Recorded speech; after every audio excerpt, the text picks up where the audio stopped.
নমস্কাৰ বন্ধুসকল, আপোনালোক সকলোকে পুনৰবাৰ স্বাগতম জনাইছোঁ বাবু আছাম ইউটিউব চেনেলটোলৈ। আপোনালোকে সকলোৱে অপেক্ষাৰে ৰৈ আছিলে ITI এপ্লিকেশ্যন কেতিয়া হ'ব, কেতিয়া এপ্লাই হ'ব। ITI যিখিনি কেণ্ডিডেটে ভাবি আছে 10 পাছ কৰি নতুবা হায়াৰ ছেকেণ্ডেৰী পাছ কৰি ITI পঢ়িম বুলি, তেওঁলোকৰ বাবে লিংক মুকলি হৈ গৈছে বুলি ক'ব লাগিব। অলপ সময় পিছতে আপোনালোকৰ লিংক মুকলি হৈ যাব। যি নেকি ITI পঢ়িম বুলি ভাবিছে তেওঁলোকৰ এপ্লাইৰ বাবে। গতিকে আহক সবিশেষ সকলোখিনি জানিব পাৰিব। ভিডিঅ'টো নতুনকৈ চোৱাসকলে চেনেলটো ছাবস্ক্ৰাইব কৰি দিবলৈ নাপাহৰিব আৰু বেল আইকনটো প্ৰেছ কৰি যাবলৈ নাপাহৰিব। ৰণোজ পেগু ডাঙৰীয়াদেৱে এতিয়া বৰ্তমান অলপ সময় আগতে এইটো ঘোষণা কৰিছে তেওঁ যে ITI এপ্লিকেশ্যন ষ্টাৰ্ট হ'ব অতি সোনকালে। টাইমো দি দিছে,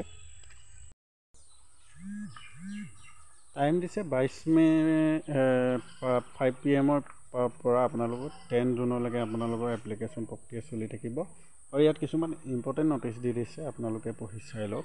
আৰু যেনেকৈ আপোনালোকৰ NCBT COE SCBT বা IMC টেট IMC আণ্ডাৰত SCBT হ'ব পাৰে, NCBT হ'ব পাৰে, সেইখিনিত আপোনালোকে এপ্লাই কৰিব পাৰিব, আবেদন হ'ব।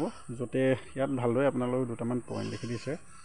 আপোনালোকে ৰেজিষ্ট্ৰেশ্যন কৰা যিখন ৰেজিষ্ট্ৰেশ্যন কৰিব সেইখন ডকুমেণ্ট আপোনালোকে ভেৰিফাই কৰিবৰ বাবে প্ৰিণ্ট আউট কৰি উলিয়াই লৈ যাব। তাৰপিছতে আপোনালোকে কোনোবা এদিন গৈ আপোনালোকৰ ওচৰৰ ITIত গৈ আপোনালোকে ভেৰিফিকেশ্যন কৰিব লাগিব। তাতে গোটেইখিনি আপোনালোকৰ যিখিনি আবেদন কৰোঁতে লৈছিলে সকলোখিনি কপি আপোনালোকে ভালদৰে তাত দিব লাগিব।